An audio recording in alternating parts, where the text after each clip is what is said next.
अब फरमाते हैं इसका मतलब ये है कि जितनी कोई बंदा नेकी करे, अगर उसके मुताबिक नेकी कर दी जाए तो वो बदला होती है, और अगर थोड़ी बढ़ा के की जाए तो वो एहसान होती है। फरमाया रब करीम फरमाते हैं इस तरह करो, जरा सोच लो बचपन से लेकर आखिर तक, जहां तक तुम मौजूद हो तुम्हारे माँ बाप ने तुम्हारे साथ क्या किया है। अगर उससे बढ़ा के करोगे तो इसका मतलब है तुमने एहसान किया है। माँ बाप जो होते हैं ना, ठंडी छांव, मीठी जिंदगी।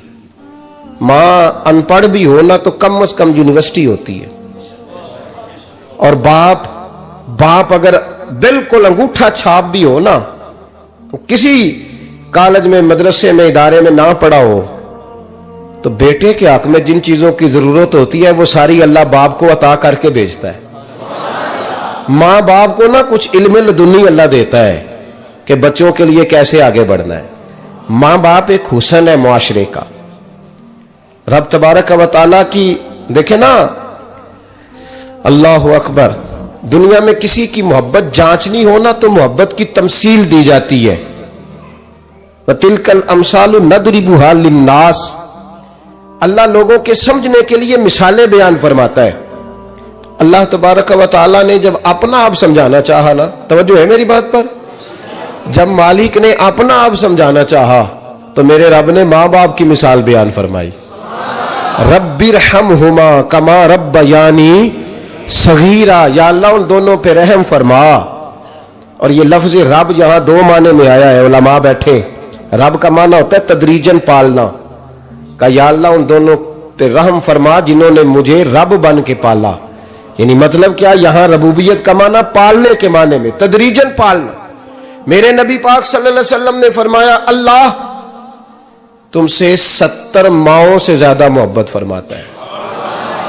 ये इमाम सुयूती ने दुर्रे मंसूर में रवायत लिखी है। अच्छा भाई, अल्लाह ने भी मिसाल मां की बयान फरमाई। फरमाया घर जाके अपनी अम्मा को देख लो, अम्मा तुमसे कितना प्यार करती है। बस उस प्यार को तोलना शुरू कर तो 70 माओं से भी ज्यादा रब तुमसे मोहब्बत फरमाने वाला है। मां के सीने में ना, देखे ना, एक बच्ची होती है बीए, वो उसने कर लिया, उसकी अम्मा रोज कहती है बेटे सवेरे उठा कर। सास के पास जाएगी तो वो कहेगी कि इसकी अम्मा ने सवेरे उठना सिखाया ही नहीं, और बेटी कहती है अम्मा जो जावांगी वेखी जाएगी। अच्छा, उसकी शादी हो गई, उसकी सास ने आहिस्ता आहिस्ता शिकवे शुरू कर दिए, खामन से कहने लगी तू इसको उठाता ही नहीं सवेरे। वो भी कहता है कमरे में जाके अम्मा शिकवा करती है तू उठती नहीं। और बच्ची लाडली थी, वो नहीं थी उठती टाइम पे। जिंदगी के 22 साल 23 साल वो सवेरे नहीं उठी, वक्त पे नहीं उठी, मिसाल दे रहा हूं। फिर उसी बेटी को अल्लाह ने एक बेटा अता कर दिया। सुबह 100 आवाज उसकी अम्मा देती थी पर उसकी आंख नहीं खुलती थी, लेकिन उसी बेटी का बेटा सहरी के वक्त हल्का सा रोता है। सारी दुनिया सोई है पर अम्मा उसकी फटाफट जागती है, फटाफट जागती है। एक आदमी था तो उसकी बीवी इंतकाल कर गई और उसने तलाक दे दी। 10-11 साल का उसका बेटा था, उसने दूसरी शादी कर ली। एक दिन अपने बेटे से कहने लगा बेटे वो सगी अम्मा ठीक थी या ये वाली ठीक है? तो बेटा कहने लगा अब्बा जी ये ठीक है। वो सगी अम्मी झूठ बड़े बोलती थी, सगी अम्मी झूठ बड़े बोलती थी, झूठी थी, ये सच्ची है। उसने कहा बेवकूफ तेरी मां झूठी थी। उसने कहा अब्बा बड़ी। क्या किस तरह? कहने लगा अब्बा जी मैं ना कभी, आपको पता है मैं शरारती हूं, कभी मैं शरारत करता था ना, कोई बर्तन तोड़ देता था तो मेरी सगी अम्मा मुझे थप्पड़ मार के बाहर निकालती थी। कहती थी मैं ताला लगाऊंगी बावर्ची खाने को, तुझे सारी रात रोटी नहीं देनी, तू आज भूखा ही रहेगा। बिल्कुल नहीं देना, सारी रात नहीं देना। बड़े दावे करती थी, कसमें उठाती थी, पर बड़ी झूठी थी। आधा घंटा भी नहीं गुजरता था तो गलियों में मुझे ढूंढने लग जाती थी, ढूंढ के लाती थी, ढूंढ के, और ला के ना तो गलती मेरी होती थी, रोना मेरी अम्मा शुरू कर देती थी, वे ओए मैनू ना सताया कर वे पुत्रा। फिर मेरी मर्जी का खाना मुझे पका के देती थी, मेरी मर्जी का। और फिर मेरी अम्मा मुझे तोहफा भी देती थी। अब्बा जी वो झूठी थी, पहले कह रही थी सारी रात नहीं देना, अब आधा घंटा। ये बड़ी सच्ची है जवाब भाई है। मैं शरारत करता हूं तो थप्पड़ मार के निकाल देती है, कहती है रोटी नहीं देनी। फिर मैं सारी रात रो के गुजारता हूं पर नहीं देती। ये सच्ची है, वो झूठी थी। तू मां के दर्द को क्या समझे। बच्चे तो कहते हैं अम्मा ने हमें कैद कर दिया, अम्मा कहती है मेरी मर्जी से खाओ, और तुझे नहीं पता उसने कैद नहीं किया, वो तुमसे प्यार बड़ा सच्चा करती, और बड़ा सच्चा प्यार करती है तेरे साथ, बड़ा सच्चा। बेटा बर्गर खा के आ जाता है, अम्मा कहती है रोटी खा ले, कहता नहीं आपने बैंगन पकाए हुए हैं मैंने नहीं खाने।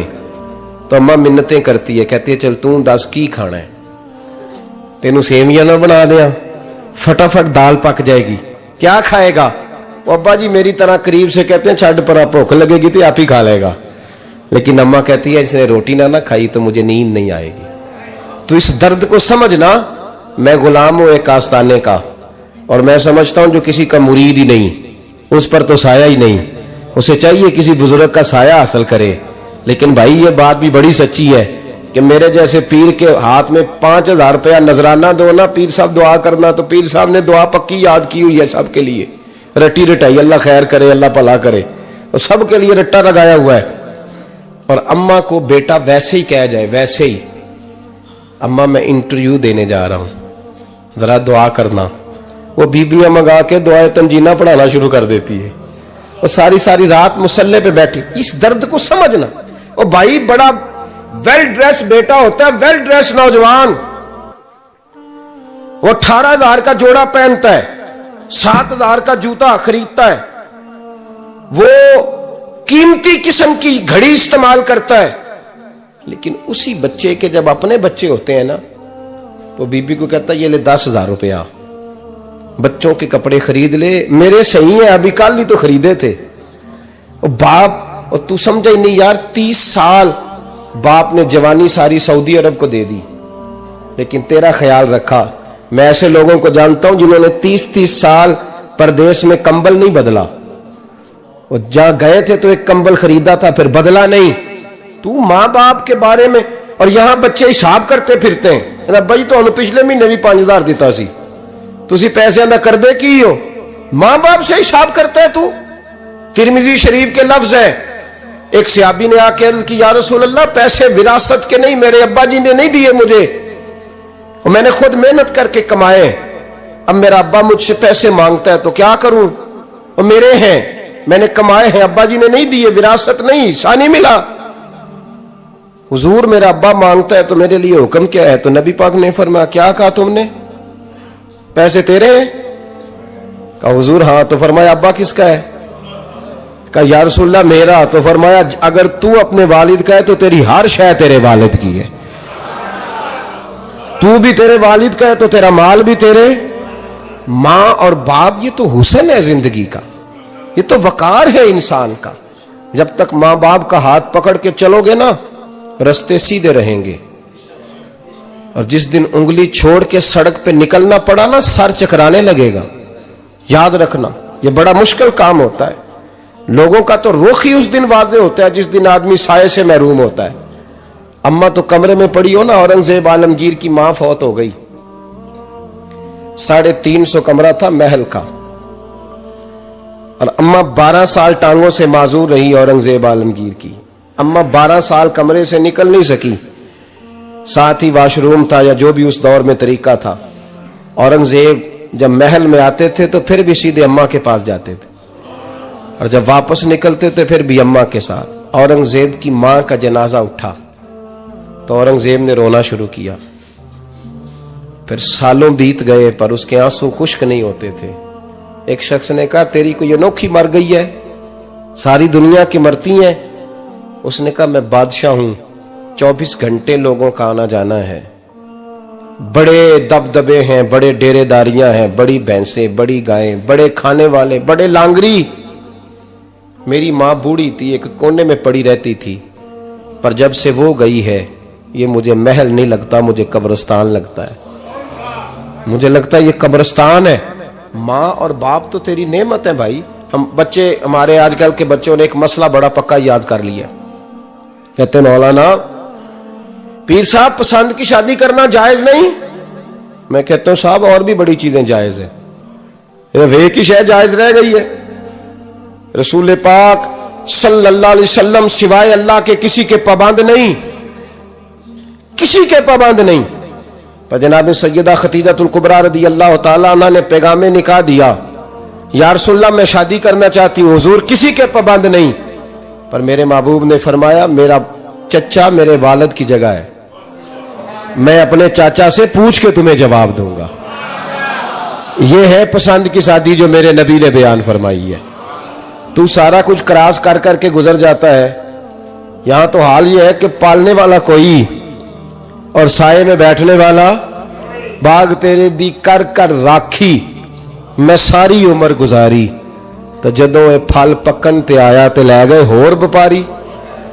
और बेटा गुजरता है अम्मा के दरवाजे के आगे से, अम्मा के दरवाजे के आगे बेटा अमरूद लेके आया है 6 किलो। तवज्जो है मेरी बात पर? इधर देखें जी, छोड़े थोड़ी देर हमारी सुने। वो अमरूद लेके आया 5-6 किलो, तो अम्मा के दरवाजे के करीब से गुजर गया रात को। तो कमाई खाने का टाइम आया ना, तो गुजर गया। तो वो वजीर आजम से डरता है ना, तो जाके बीबी से कहता है बीबी के हकूक देना भी रसूलुल्लाह की सुन्नत है। लेकिन ये क्या बात हुई, तूने बीवी और मां का मुकाबला शुरू करा दिया? समझ तो सही, ये तेरे लिए काबे की जगह है और तू बीवी के लिए काबे की जगह है। उसे भी समझना चाहिए, गौर करना चाहिए। 5 किलो अमरूद लेके तो मां के कमरे के करीब से गुजर गया है। बीबी को जाके कहता है चल आधा किलो अम्मा को भी दे आ, उसके कौन से दांत हैं। तो प्लेट में डाल के वो लाई है। तू समझा ही नहीं, तूने गौर ही नहीं किया। बंदा तो वो ठीक नहीं था, नेपोलियन। पर किसी ने उससे पूछा था बता जिंदगी में पैसे लेने का मजा कब आया? उसने कहा कि मुझे मजा तब आता था कि मैं अपनी सारी कमाई ला के अपनी अम्मा के हाथ पे रखता था, और फिर जब मैं अपनी मां से थोड़ा थोड़ा खर्चा लेता था ना, थोड़ा थोड़ा, तवज्जो है मेरी बात पे? अम्मा जी 10 रुपए दे आज, कि तो जब मैं थोड़ा थोड़ा खर्चा लेता था ना, तो मुझे यूं लगता था जैसे मैं बादशाह वक्त के सामने खड़ा हूं और वो खजाने का मुंह खोल खोल के मुझे देता जा रहा है। तो इस जायके को समझ तो सही भाई, तो इसको समझ तो सही भाई। याद रखें और गौर करें, मां और बाप। और फिर ये भी सुन लें, नबी पाक सल्लल्लाहु ताला अलैहि वसल्लम ने मां बाप के लिए फरमाया हुमा जन्नतुका व नारुक, यही तेरी जन्नत है और यही तेरे लिए जहन्नम है। अगर ये राजी हो गए तो तेरे लिए जन्नत है, नाराज हो गए तो चाहे तू 100 पीर के मजार पे हाजिरी दे आ, लेकिन जब तक अब्बा राजी नहीं उतनी देर तक अल्लाह राजी। ये हदीस पाक है, हुजूर ने फरमाया जिसके वालिद राजी उसका अल्लाह राजी, और जिसका बाप नाराज उसका अल्लाह। हाँ बेशक, अब ये हदीस है ना, तो सारे वली एक तरफ बैठ जाएं, कहें या अल्लाह बख्श दे मुरीद को। लेकिन अगर अब्बा कहे या अल्लाह ना माफ करना, तो अल्लाह उन औलिया की नहीं मानता, वालिद की मानता है। इसलिए बुल्ले शाह आसमानी उड दियां पढ़ना है, जेड़ा घर बैठा उन्होंने पढ़िया ही नहीं। भाई याद रखो, मां बाप से प्यार करो, इनकी खिदमत करो, इनके पास बैठा करो, और मां बाप को टाइम दें, वक्त दें, चंद घड़ियां उनके पास बैठें। आप यकीन करें, अब्बा जी से आप मशवरा कर ले, सिर्फ मशवरा, मर्जी बेशक अपनी करें, लेकिन उस मशवरे में आपको इतना साया मिलेगा कि जिंदगी में कभी नाकामी नहीं होगी। पर असी सज्जन दी मननी, अब्बे दी नहीं मननी। वो फटे पे जो नलायक हमारी तरह का बैठा है उससे मशवरा लेना है, वालिद से नहीं लेना।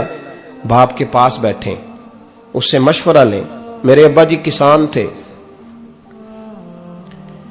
मैंने अपनी जिंदगी में ढेरों चीजें अपने बाप से सीखी हैं, दर्जनों चीजें सीखी हैं। मेरे वालिद बड़े खुददार थे, मिजाज में अजीब सी खुददारी थी। कोई बंदा कभी हाल पूछ लेता था ना कि हालात किस तरह के हैं, तो फरमाते थे भाई अगर बताना हुआ तो अपने अल्लाह को बताऊंगा।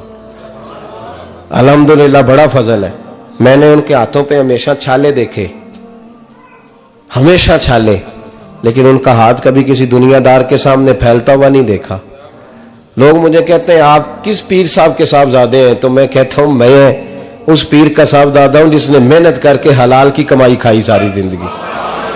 ये लोग पीर नहीं होते, ये मुर्शिद नहीं होते, और मैंने दर्जनों चीजें सीखी उनसे। तो सीखने तो बैठ, तुझे हजारों चीजें मिलेंगी। भाई अपनी जिंदगी में माँ बाप की तरफ देखो, सबसे जरूरी काम है इन्हें वक्त दो। अम्मा के ओ भाई बड़ा मुश्किल है दुनियादारों से तारीफ कराना, तो अम्मा दे कोल ते एवं 2 मिनट राती बईए ना आखी अम्मा पैर कटे ना रजाई चो तेरे घुट छड़ा, तो अम्मा कहती जा मेरा पुत्र थकिया आया तू सो जाके, मैं कदों काम लगी सा, मैं कदों हलवा डई सा, जा सो जा जाके। बस ये कार्रवाई है। तूने 2 मिनट के लिए कह दिया, सवेरे पूरे मोहल्ले में तेरी अम्मा कहेगी अल्लाह मेरे पुत्र वर्गा पुत्र सारियां नूं दे। राती आउंदा है तो मैनू घुट के सौंदा है, अल्लाह घुटिया कोई नहीं सो भी कार्रवाई पाई सो, लेकिन वो सबको बताती है।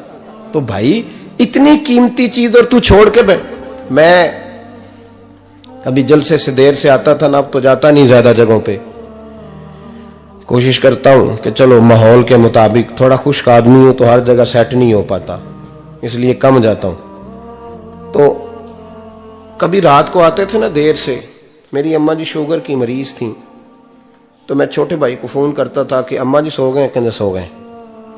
मैं कहता था कि तू ना इस तरह कर, नीचे आ जा, 2 बज गए, वो शुगर की मरीज है, आंख खुल जाए ना तो दोबारा लगती नहीं बुजुर्गों की, तो तू दरवाजा खोल दे, अंदर दस्तक दी तो दिक्कत होगी।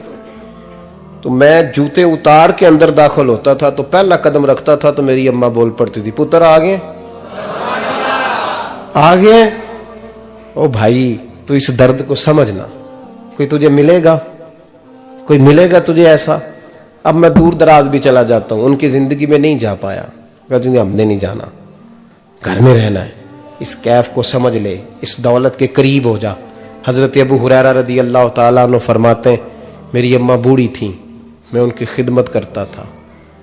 बाप की खिदमत और माँ की खिदमत सबके हिस्से में नहीं आती, ये रब जिसे महबूब रखता है उसे ये मौके अता करता है।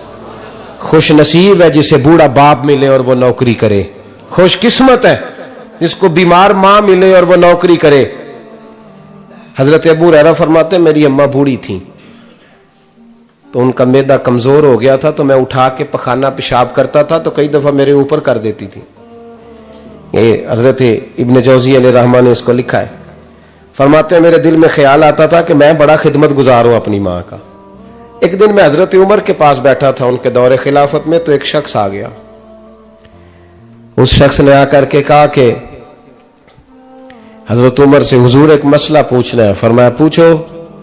वो कहने लगा हुजूर मेरी अम्मा बूढ़ी हो गई है, बीमार रहती है, मरीजा है, मुझे आवाज देती है बेटे पेशाब आया है, आवाज देती है, तो मैं अम्मा को उठाता हूं। अभी मैं बैतुल खिला तक वॉशरूम तक जाता नहीं कि मेरी अम्मा मेरे ऊपर पेशाब कर देती है। हजरत उमर से कहने लगा हुजूर बचपन में मैं अम्मा पे पेशाब करता था, अब अम्मा मेरे ऊपर कर देती है तो हक अदा हो गया ना। हजरत अबू हुरैरा कहते हैं जब उसने सवाल पूछा तो मेरे भी कान खड़े हो गए। मैंने कहा ये तो मेरे वाला मसला पूछ रहा है, मेरे वाला मसला पूछ रहा है। मेरे पास एक दोस्त जुमा पढ़ने आते हैं बड़ी दूर से, मुझे कहने लगे हजरत साहब जदों भी मैं आउना ना तुसी मेरी ही गल छेड़ देंदे हो, वो जो बात होती है ना बिल्कुल मेरी होती है। मैंने कहा नहीं यार जो मैं कर रहा होता हूं वो मेरी भी होती है, वो सारे मुआशरे की होती है। हमें लगता है कि मेरी हो रही है, हालांकि वो बात हमारी सबकी मुश्तरका होती है। सुन ले और याद रख लें। हजरत अबू हुरैरा फरमाते मेरे कान खड़े हो गए। मैंने कहा इसने तो मेरी बात पूछनी शुरू कर दी।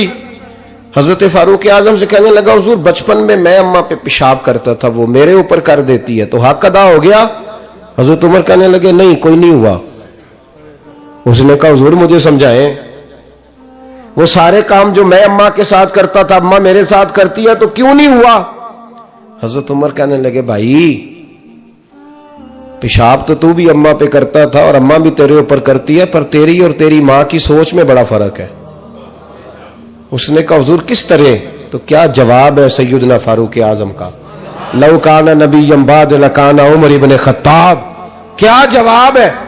हजरत उमर फरमाने लगे तेरी और तेरी मां की सोच में बड़ा फर्क है। कहा हुजूर किस तरह। फरमाया जब तेरी अम्मा तेरे ऊपर पेशाब करती है ना तो तू दुआ करता है कि या अल्लाह बूढ़ी हो गई है इसे पर्दा दे दे, और जब तू अपनी अम्मा पे पेशाब करता था तो वो दुआ करती थी या अल्लाह मेरे लाल को लंबी जिंदगी अता फरमा। फरमाया ये तेरा और उसका फर्क है, तू पर्दे की दुआएं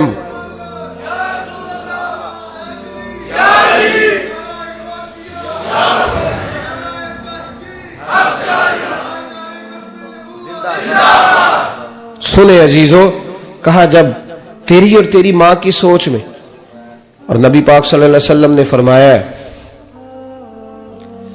जितने भी गुनाह इंसान करता है ना, अल्लाह करीम सजा को रोक देता है, कयामत में सजा देगा। और जो मां बाप का नाफरमान है ना, उसको दुनिया में भी सजा मिलेगी।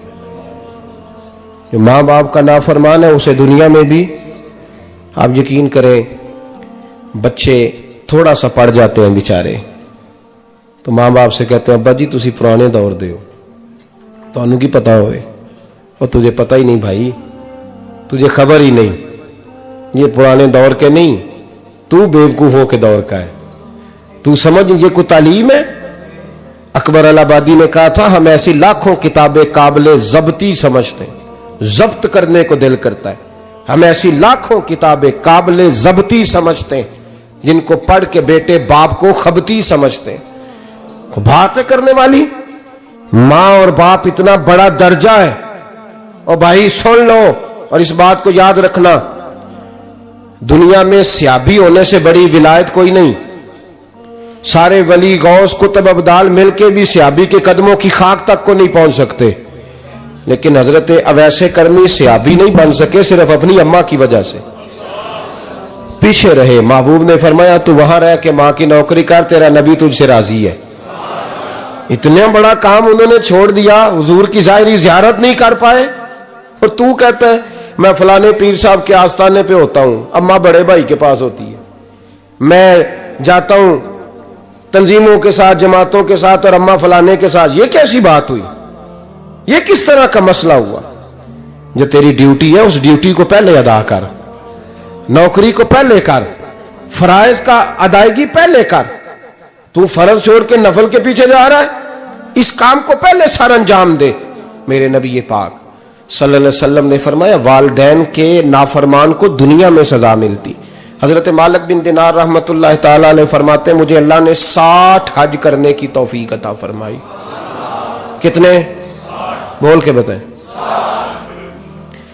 जिस बंदे के पास इतने पैसे हो कि हज पे जा सके, आ सके, और जितने दिन रहना है घर वालों को खर्चा दे सके, उस पर हज करना फर्ज है। पता है आपको, उस पर हज करना। इसलिए बयान कर रहा हूं कि हज की दरखास्तें जा रही हैं। हम पता क्या कहते हैं? हम कहते हैं बच्चे बड़े होंगे, शादी करूंगा फिर जाऊंगा। ये किसने फतवा दिया है? ये किससे आपने पूछा है?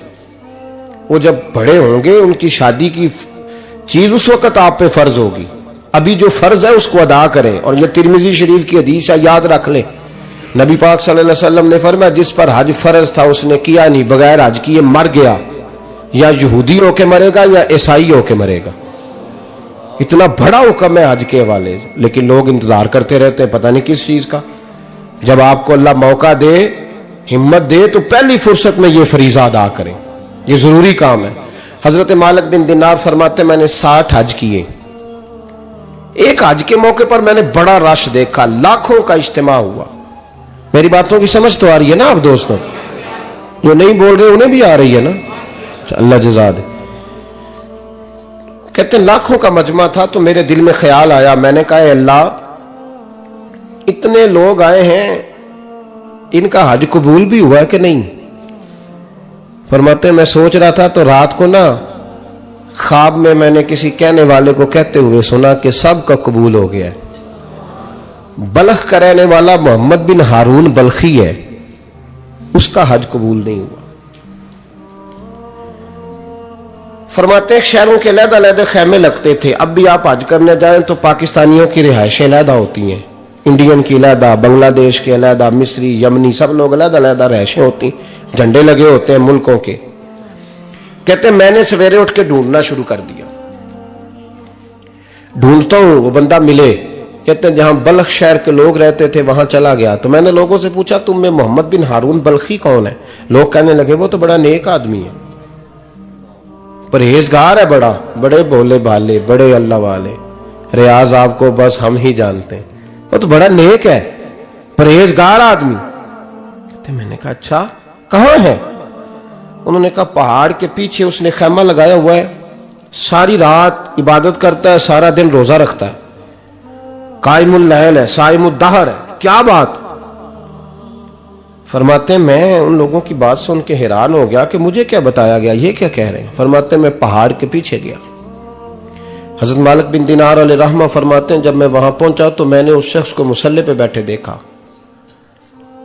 कसरत इबादत के आसार उसके वजूद पर नजर आ रहे थे। सीधा बाजू उसका कटा हुआ था। फरमाते 2 रकते मुकम्मल करके ना मैंने उससे अस्सलामु अलैकुम कहा तो मुझे कहने लगा वालेकुम अस्सलाम, आप मालिक बिन दिनार हैं। मैंने कहा बड़ी इसकी फिरासत है। फरमाते फिर उसने ठंडी सांस ली, कहने लगा आपको ख्वाब आई होगी कि मेरा हज कबूल नहीं हुआ।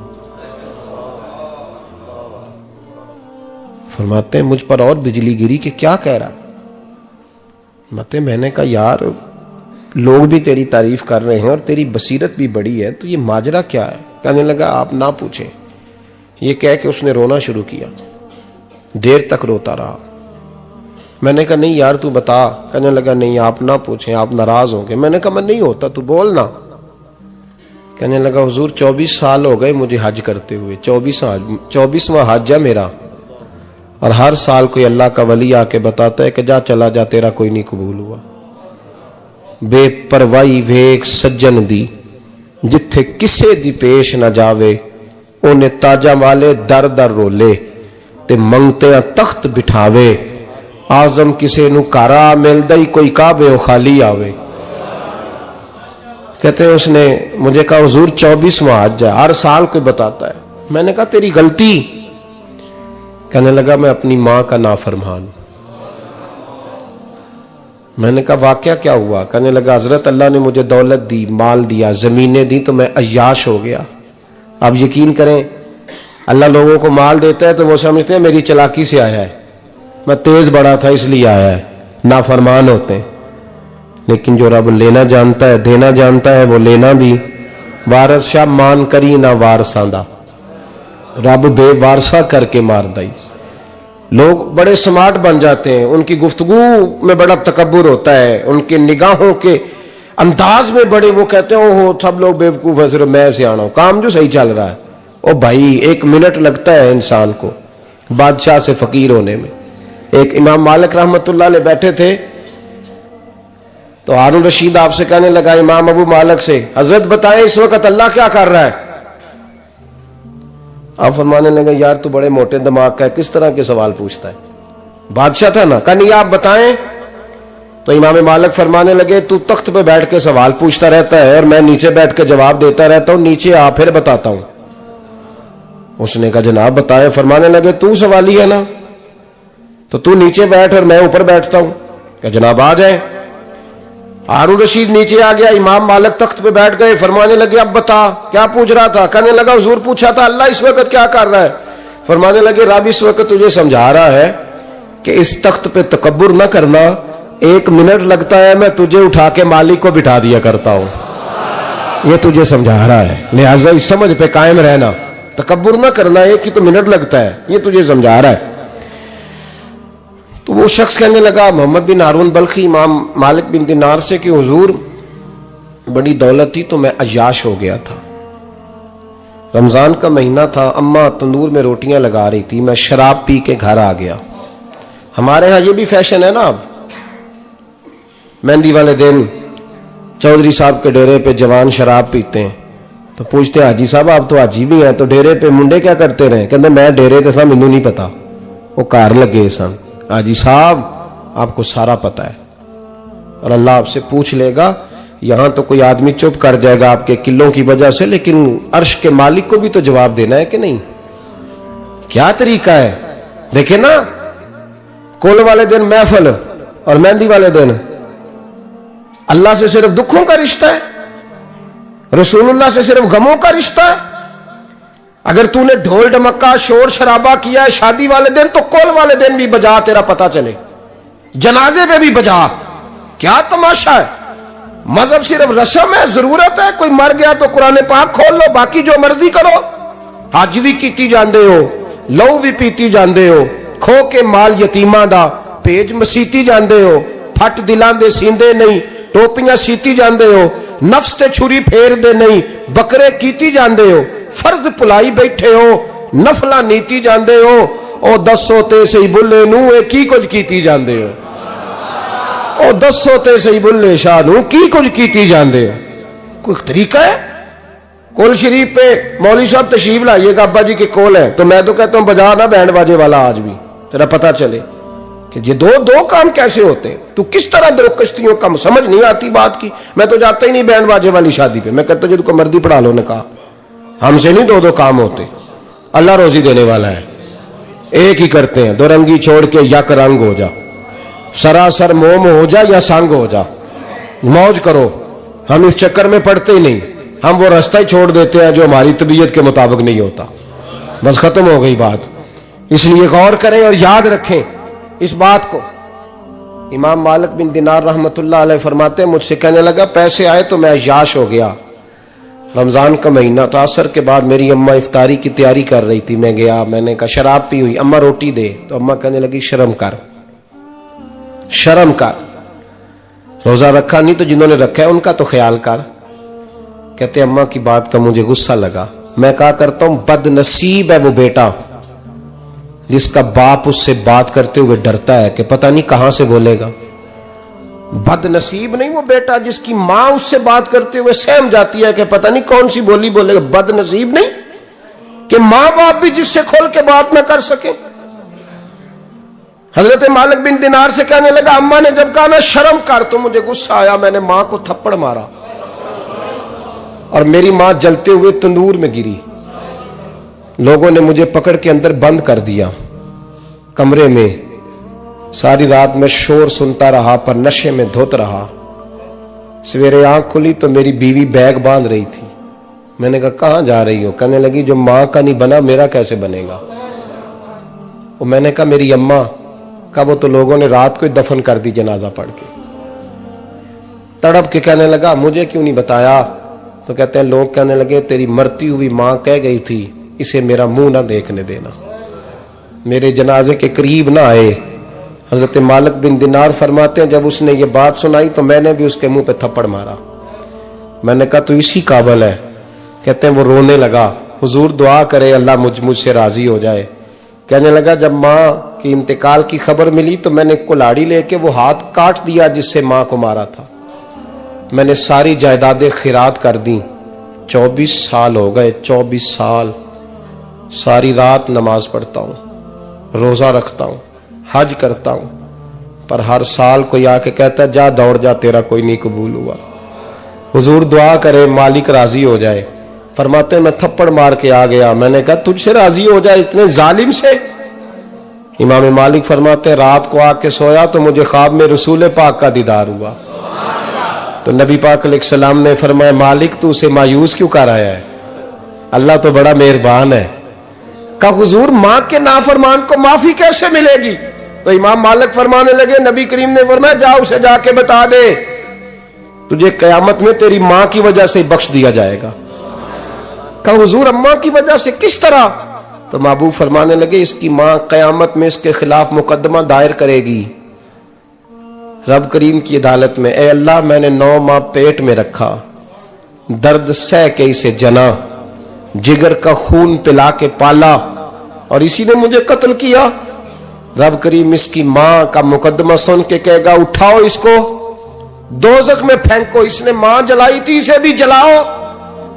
महबूब फरमाने लगे जब पकड़ करके मालिक उसको मोहम्मद बिन हारून को लोग ले जाएंगे ना जहन्नम की तरफ, अभी फरिश्ते घसीटेंगे ही तो पलट के फिर अम्मा की तरफ देखेगा और दूसरी दफा फिर घसीटेंगे तो पलट के देखेगा और तीसरी दफा फिर पलट के कहेगा अम्मा ये मुझे जलाने लगे, अम्मा ये जहन्नम में फेंकने लगे। मेरे हबीब फरमाने लगे वो जल के मरने वाली मां वहां भी बोल पड़ेगी, कहेगी या अल्लाह चल मैंने माफ किया तू भी माफ कर दे। ऐ अल्लाह मैंने माफ किया तू भी माफ कर दे। अल्लाह तू माफ कर दे इसे, अल्लाह तू इससे दरगुजर फरमा, इसे माफ कर दे। मेरे महबूब पाक अलैहिस्सलाम फरमाते रब करीम कहेगा इसने तुझे जलाया, तो कहेगी अल्लाह ये तो बेटा था इसने जला दिया, मैं मां हूं, मेरे सामने जले तो मैं कैसे बर्दाश्त कर सकती हूं। फरमाया उसने जला के मारा था, पर उसी मां की वजह से रब करीम इसे जन्नत अता फरमाएगा। पलटा पलटा, जा जाके मां के पैरों में बैठ, जा सवेरे अनपढ़ बाप से दुआ कराया कर, जा बिल्कुल अंगूठा छाप बाप से सुबह दुआ कराया कर, देख रब करीम तेरे लिए रहमतों के दरवाजे खोल देगा। और आखिरी बात ये भी सुन ले, मां बाप के इंतकाल के बाद रिश्ते खत्म नहीं होते। रिश्ते खत्म हो, क्या दुआ मांगते हो नमाज में? रब्बना इग़फिर ली।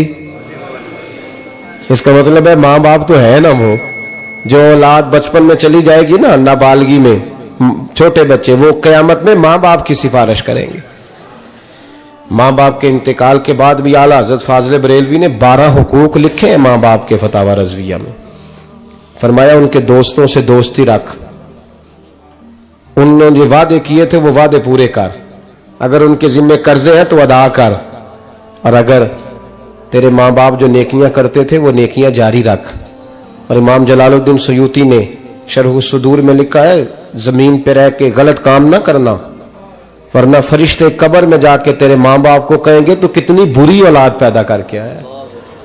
और फरमाया तो दुनिया में रह के अच्छे काम कर, चाहे दुआ मांग चाहे ना मांग, फरिश्ते कब्र में जाके कहेंगे क्या बात है तुम्हारे बेटे की, कैसा लाल पैदा किया है, दुनिया खैर से भर दी है। और भाई मुझसे कोई बंदा पूछे ना कि मां बाप को इसाले सवाब का सबसे बेहतरीन तरीका, तो मैं कहता हूं बेटे नमाजी हो जाओ। क्या कर, ताकि हर नमाज की आखिरी रकत में तू कहे रब्बना इग़फिर ली। नमाज अल्लाह की, जिक्र मां बाप का, अल्लाह ने रख दिया है। रब्बना इग़फिर ली हर नमाज की हर आखिरी रकत में खत्म शरीफ पढ़ा जाएगा। और नमाज के अंदर पढ़ेंगे इंशाअल्लाह ताला, पढ़ेंगे नमाज इंशाअल्लाह, वादा नहीं करा रहा। दाढ़ी किसकी सुन्नत है? नहीं, जिन्हें नहीं रखी हो बोलो, जिन्हें रखी हो तो बोलन डाया ने। किसकी सुन्नत है?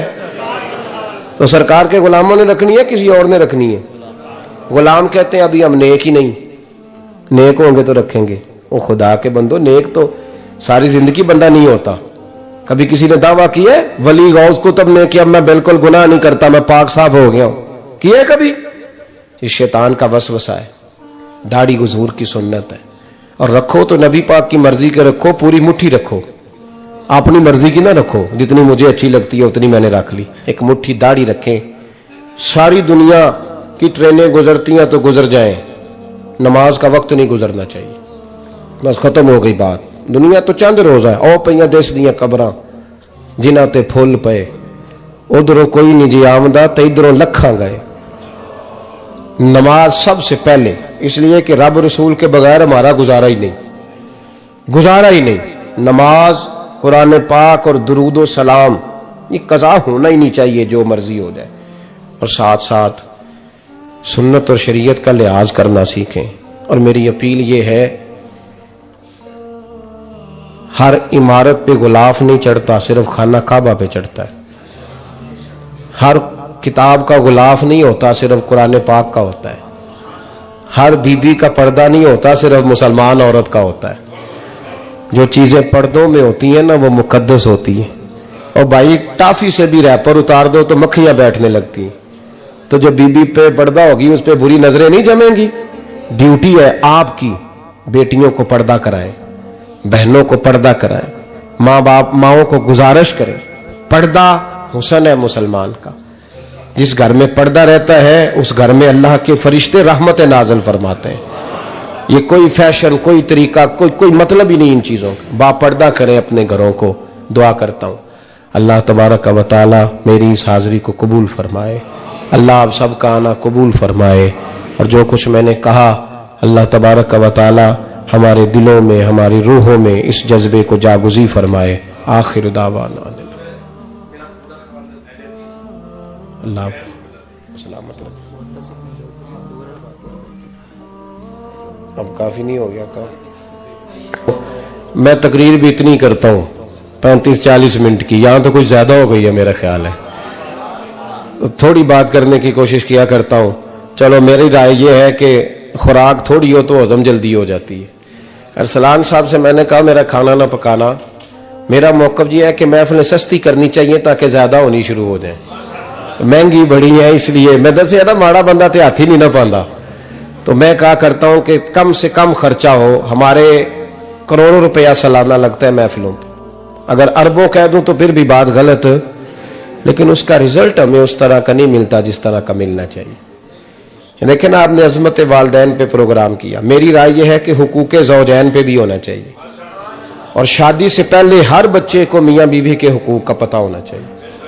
बाद में 3 तलाकें दे के आ जाते हैं, कहते हैं मैंने पता ही नहीं सी।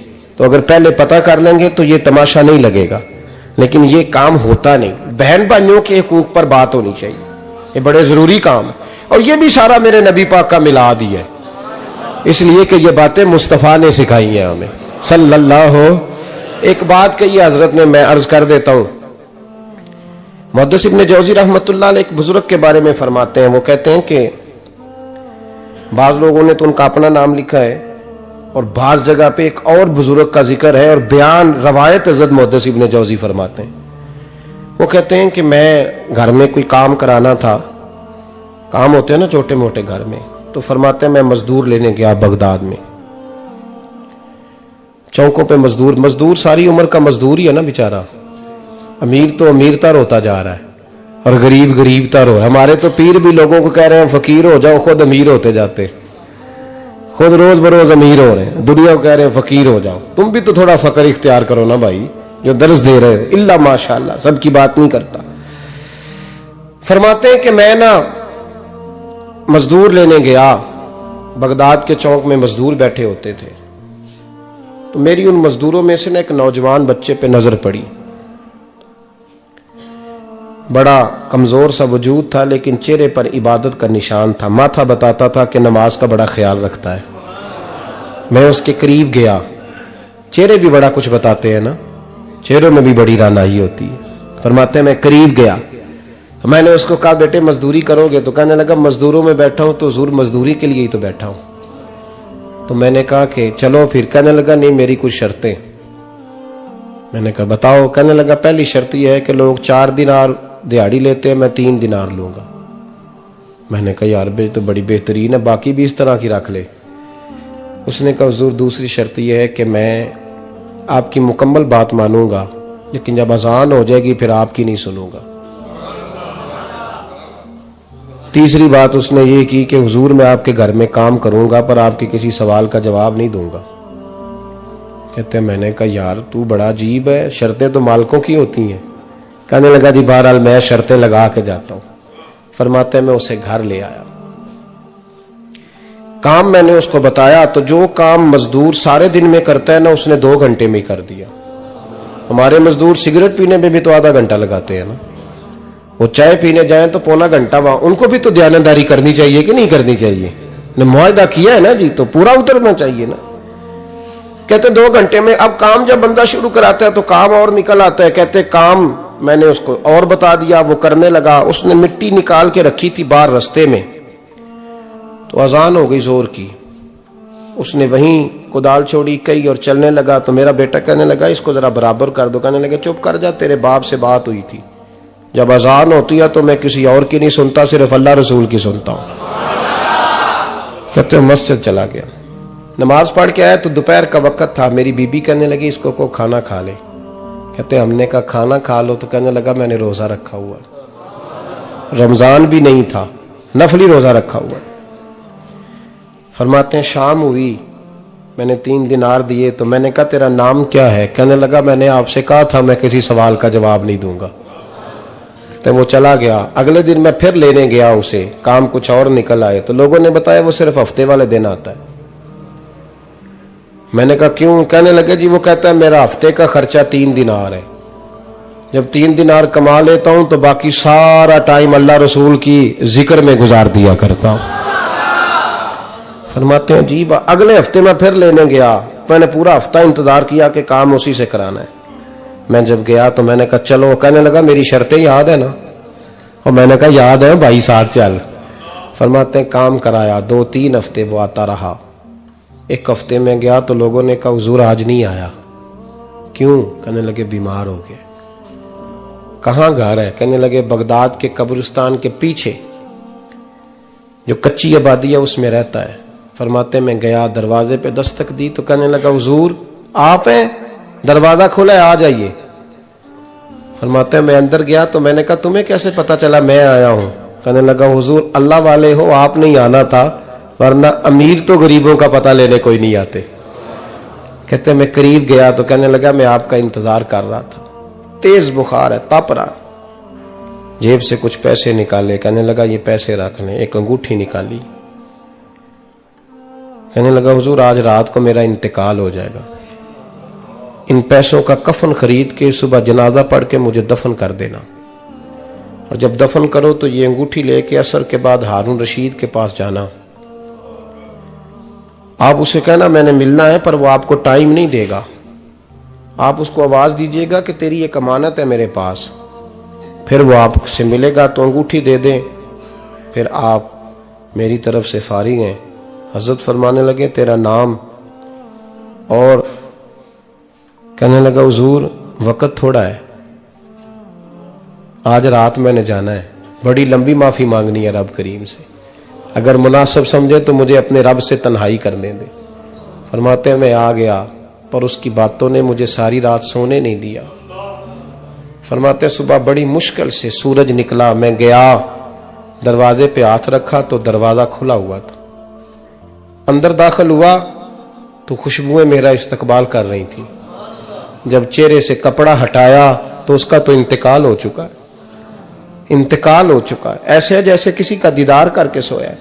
कहते मैं तो 2 आदमी ले गया था जनाजे पे, पर पता नहीं दुनिया किधर किधर से आई, कहां कहां से। अखा जदों मीटियां जमाना मैनू रोवेगा, अपना ते अपना बेगाना मैनू रोवेगा, अपना ते अपना। और मियां साहब ने कहा था बाद मरन दे मुखड़ा मेरा हो जावे जे ताजा, फिर समझ लेना महबूब मेरे ने आन पड़िया जनाजा।